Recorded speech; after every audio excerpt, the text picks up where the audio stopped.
नमस्कार। और आज हमारे साथ हैं तेलंगाना के मुख्यमंत्री Revanth Reddy ji. Thank you very much Revanth Reddy ji. Public मंच पर आपका स्वागत है। Big round of applause.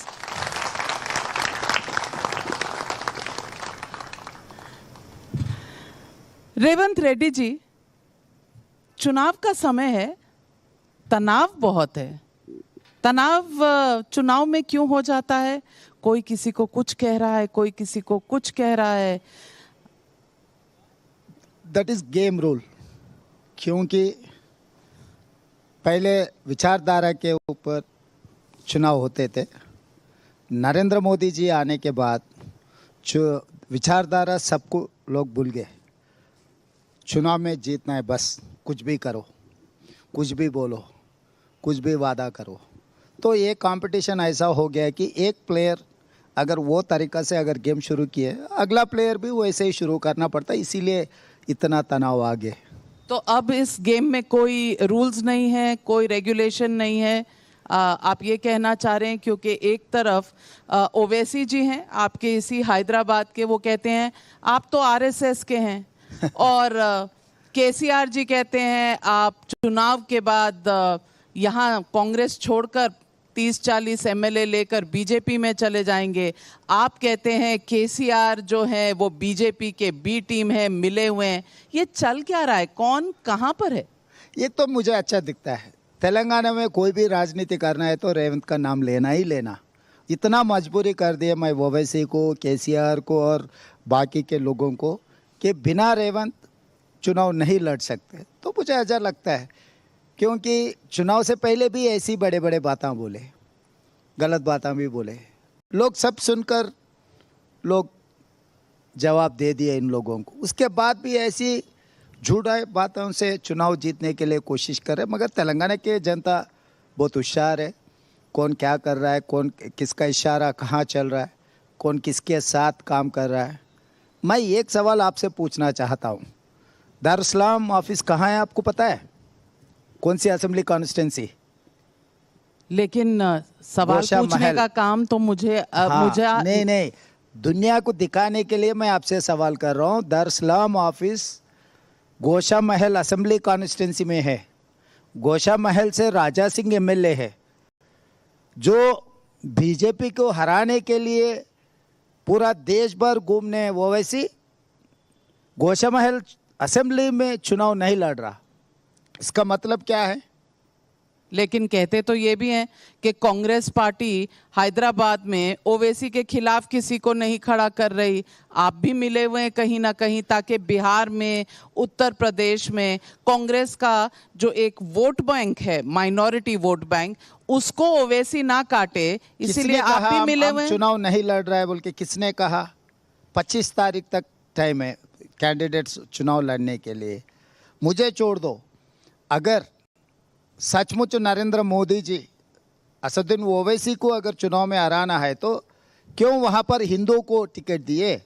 इसका मतलब साफ साफ है, वहाँ पर near about 60% voters are Muslims. तो नरेंद्र मोदी जी हिंदू को टिकट देते हुए मुस्लिम पोलराइजेशन कर दे रहा असदुद्दीन ओवैसी चुनाव जीतने के लिए। अगर नरेंद्र मोदी जी असदुद्दीन ओवैसी को चुनाव में हराना है तो बीजेपी से एक मुसलमान कैंडिडेट को खड़ा करके मुसलमान वोटों में भी शेयर कुछ लेकर ये हिंदू वोट भी कंसोलिडेट कर दे को कैंडिडेट को अगर वोट डाले तो तब असदुद्दीन ओवैसी को हरा सकते हैं। साफ आपके आंखों के सामने दिख रहा है हिंदू मुस्लिम डिवीजन। नरेंद्र मोदी जी असदुद्दीन ओवैसी के लिए कोशिश कर रहा है हैदराबाद में। असदुद्दीन ओवैसी पूरा हिंदुस्तान में घूमकर हिंदू पोलराइजेशन करने के लिए कोशिश कर रहे हैं। 80% हम लोग बहुत सारे लोग हम ये चर्चा कर रहे हैं कि कहीं पर भी असदुद्दीन ओवैसी गए तो मुसलमान वोट काट रहे, इसीलिए कांग्रेस हार जाए, विपक्ष हार जा रहे। वो नहीं है। 80% हिंदू वोटर्स को पोलराइज करने के लिए असदुद्दीन ओवैसी को भारतीय जनता पार्टी नरेंद्र मोदी जी, अमित भाई ने इस्तेमाल कर रहा है। जहाँ पर भी गया, जहाँ पर भी भाषण दिए, किसके खिलाफ दे रहे, कौन सी विचारधारा के खिलाफ असदुद्दीन ओवैसी लड़ रहा है? इसका मतलब वो 20% पोलराइजेशन इनके तरफ हो जाए, 80% पोलराइजेशन मोदी जी के तरफ हो जाए तो एक स्ट्रैटेजी प्ले कर लेके ये दोनों चुनाव लड़ रहे हैं। मैं आपसे एक चीज पूछना चाहती हूँ, आप हिंदू हैं कि मुसलमान? क्यों, आपको क्यों वो डाउट क्यों है? क्योंकि आप कह रहे हैं कि अगर असदुद्दीन ओवैसी के सामने अगर कोई हिंदू लीडर लड़ेगा तो वो जीत नहीं पाएगा, मुस्लिम ही लड़ेगा तो जीत पाएगा। मैं पूछना चाहती हूँ, जब गवर्नेंस में हैं, आप हिंदू नेता हैं, आप हिंदू हैं, लेकिन आप सब लोगों के लिए चीफ मिनिस्टर हैं, आप सबका ख्याल रख सकते यहाँ हैं। पर चुनाव के बाद चर्चा चल रहा है, सरकार चलाने के बारे में चर्चा नहीं हो रहा है। सरकार चलाना है तो कौन न्यूट्रल रहना, कौन सेक्युलर रहना, कौन सी विचारधारा से सरकार चलाना है, कौन सी तरीक़ा से सरकार चल सकता है। जब चुनाव लड़ना है तो स्ट्रैटेजी क्या है? कोई भी नरेंद्र मोदी जी क्यों स्ट्रैटेजी बना रहे, प्रशांत किशोर ने क्यों बनाया, सुनील कनगोलू क्यों आए मार्केट में? स्ट्रैटेजी के बारे में बोल रहा हूँ मैं। जो आदमी चुनाव लड़ना है तो अगर ओबीसी कौन है, बार बार पार्लियामेंट में नरेंद्र मोदी जी मैं बड़ा ओबीसी नेता हूँ बोलता है। ये देश का प्रधानमंत्री ऐसा क्लेम कर सकते क्या? ओबीसी, इसका मतलब अपर कास्ट के खिलाफ है नरेंद्र मोदी जी। आप क्या बोलना चाह रहे हैं? लेकिन आपके नेता राहुल गांधी तो सड़क पर जाकर सबसे पूछते हैं आप कौन सी कास्ट के हैं, आप ओबीसी क्यों नहीं है। वो तो पत्रकारों से भी पूछते हैं आप किस कास्ट के हैं। तो मोदी जी बोले कि आप बोल रहे हैं कि हम लोग ओबीसी के लिए काम करेंगे, पिछड़ों के लिए काम करेंगे। हम तो कर रहे हैं। नाविका जी, वो करने के बारे में नहीं कह रहा है, वो क्लेम कर रहा है। राहुल जी ये पूछ रहा है कि समाज में कितना पिछड़े लोग हैं, ओबीसी के लोग हैं, इनका तरक्की क्यों नहीं हो रहा है। गरीब लोगों को, जो गरीब दिखता है, जो साइकिल पंचर बनाने वाले, पान डब्बा में काम करने वाले, मोस भेजने वाले कने, छोटे छोटे गरीब लोगों कने राहुल जी जाकर उनसे पूछ रहा है भाई आप कौन सी जाति का है, क्योंकि वो दिखाना चाह रहा है अपर कास्ट जो भी तो मिनिमम परसेंटेज है, कॉर्पोरेट सेक्टर है या आईएएस ऑफिसर से या पॉलिटिशियन से, पूरा वेल्थ अपर कास्ट के हाथ में कितना है, गरीब लोगों के हाथ में कितना है, वो दिखाना चाह रहा है। एक मुख्यमंत्री हैं जिनका नाम है रेवंत रेड्डी।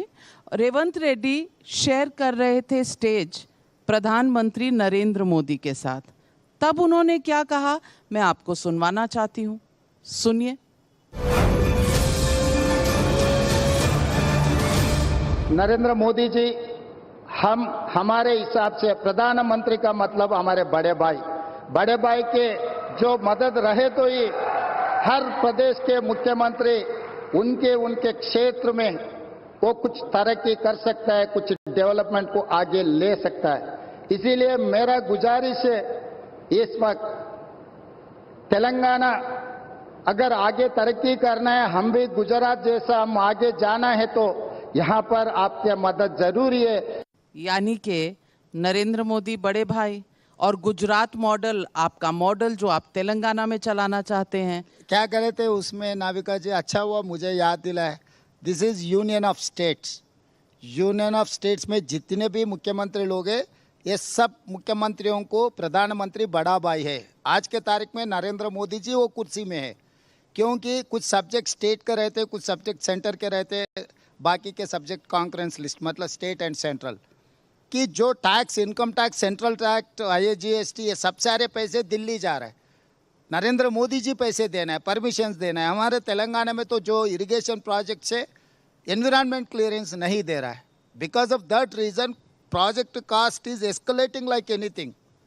तो इसीलिए मैं नरेंद्र मोदी जी और आगे भी बोला, आप बुलेट ट्रेन लेकर गए, आप गिफ्ट सिटी बना लिए, आप साबरमती रिवर फ्रंट बना लिए और केंद्र से बहुत सारे पैसे गुजरात लेकर गए।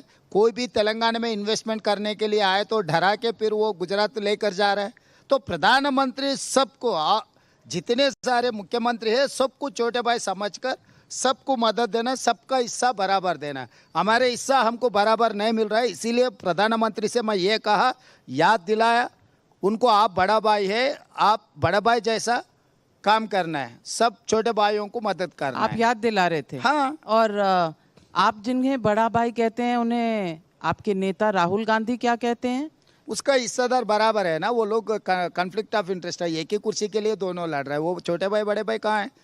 तो उनका कॉन्फ्लिक्ट ऑफ इंटरेस्ट है, Same है तो वो भाई। चौकीदार नहीं, चोर है नहीं। बोलेंगे तो चलेगा। आप इसीलिए- बड़े भाई इसीलिए- खाली पैसे ना- निकालने ना- के लिए ना- बोलेंगे। नाविका जी, आप समझो, अभी नरेंद्र मोदी के खिलाफ इस देश में कौन चुनाव लड़ रहा है? राहुल गांधी जी। मतलब आगे राहुल गांधी जी कहीं प्रदेश का मुख्यमंत्री बनने का थोड़ी है। अगर इस देश के जनता चाहे तो नरेंद्र मोदी जी को कुर्सी से उतार के राहुल जी को बिठाएंगे। तो लेवल प्लेइंग फील्ड इक्वल है। राहुल गांधी कह रहे हैं बीजेपी और नरेंद्र मोदी को 150 सीट से ऊपर नहीं आएंगी।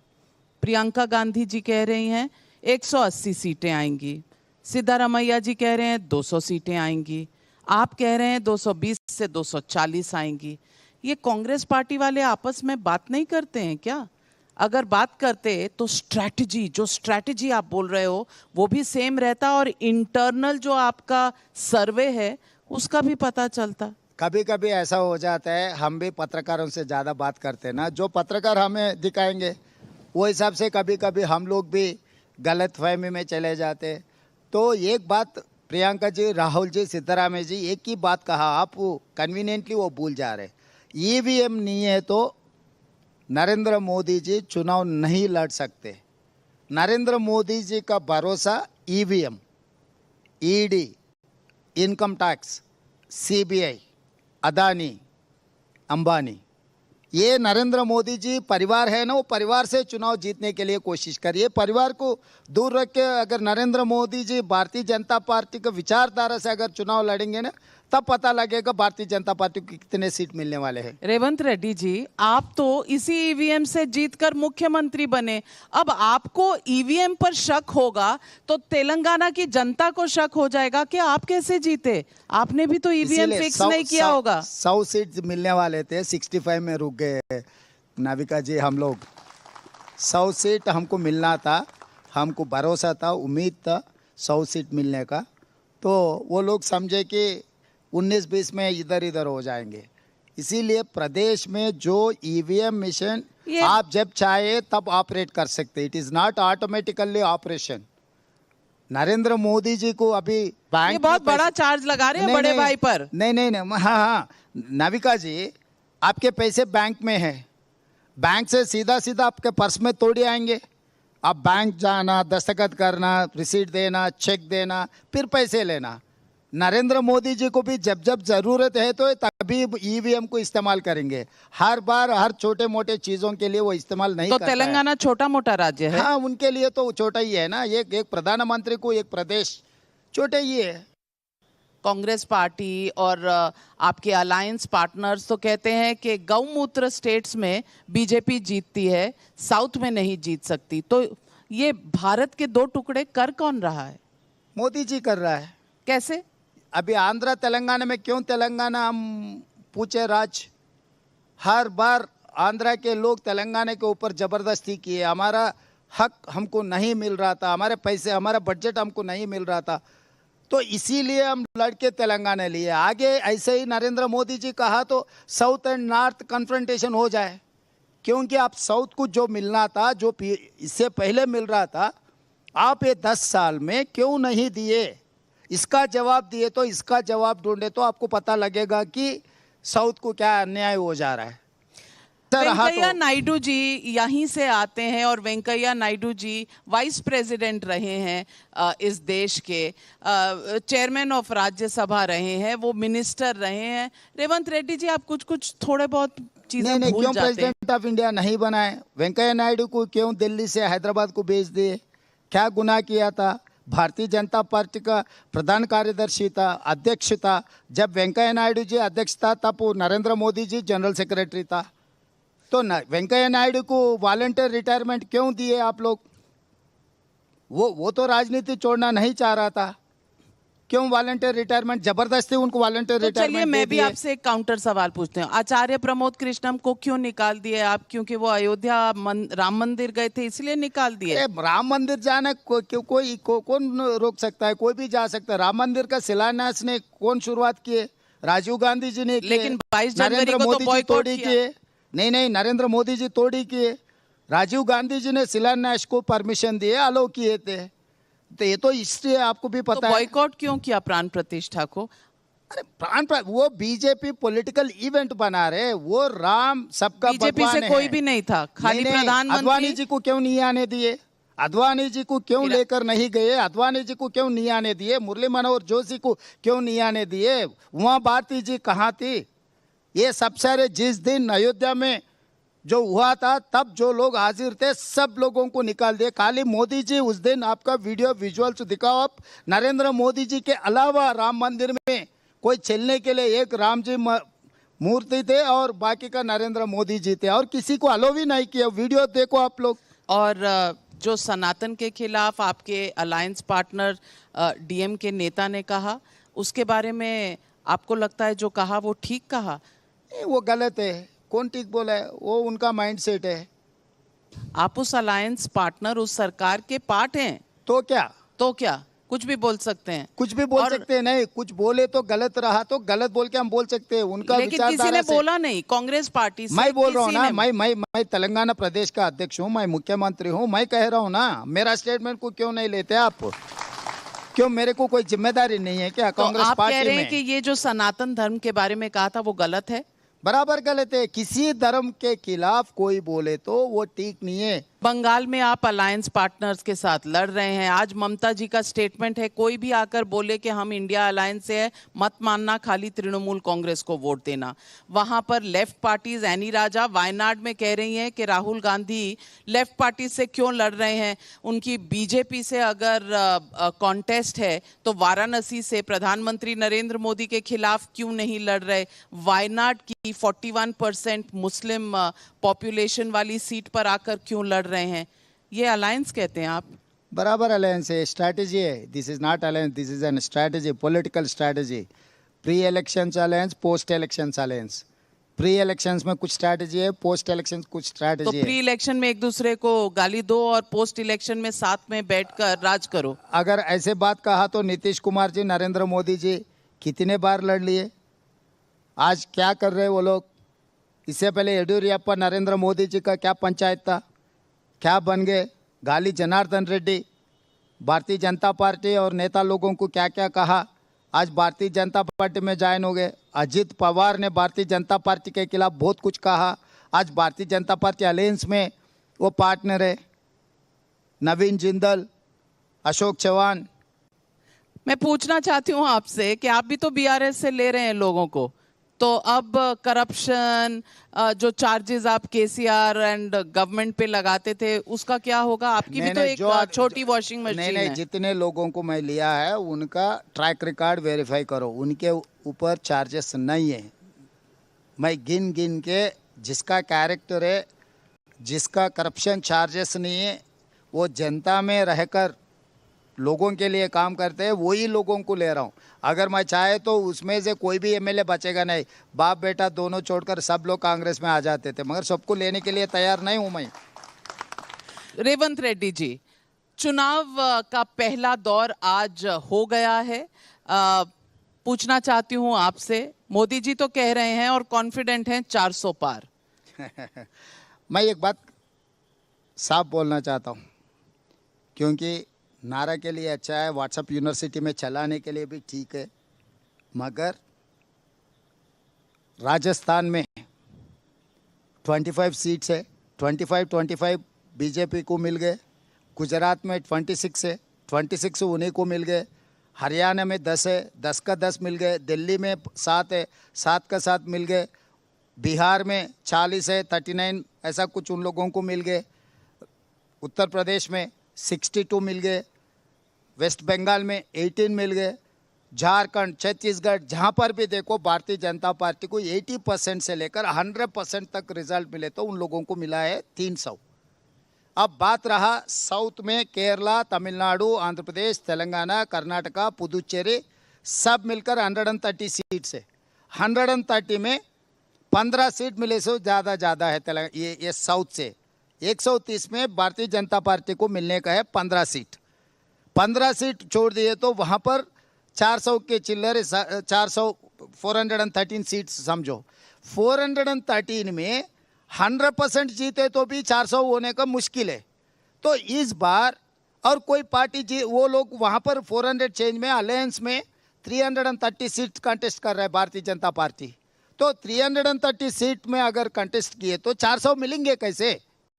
कांग्रेस को कितनी सीटें आएंगी? अब ये पूरा मिलाए तो 272 प्लस आ जाएंगे। तेलंगाना से तो 14 दे देता हूं मैं। अब you mark my word. All right. Kerala में मैं 2 दिन केरला में रह चुका हूं, 20 आउट ऑफ 20 आएंगे। भारतीय जनता पार्टी कहीं पर भी डिपॉजिट नहीं मिलने वाले। पार्टीज तो आपसे नाराज हो जाएंगी। नहीं, मैं बात बोल रहा हूँ। और तमिलनाडु में प्लस पांडिचेरी 40 को 40 हमको मिलने वाले हैं। कर्नाटक में 28 को 28 मिलने वाले हैं। नहीं, आप भारतीय जनता पार्टी ऐसे बातें कहते हैं, मैं ऐसा बात नहीं बोलता हूँ। आधा तो लेकर रहेंगे। सरकार आपकी है और आधा ही तो लेंगे। क्या? पूरा ले लो, ईवीएम आप ही के पास है। नहीं, आप मोदी के पास है, हम मोदी के साथ नहीं है ना Navika ji. Well, it's war, it's really war. 2024 का चुनाव नहीं, ये जंग का ऐलान है। यहाँ हैदराबाद तेलंगाना से जंग में कौन जीतेगा ये देश की जनता बताएगी। लेकिन पब्लिक मंच पर हमारे साथ जुड़ने के लिए और खुल के बात करने के लिए रेवंत रेड्डी जी आपका बहुत बहुत धन्यवाद। Big round of applause. Thank you. Thank you.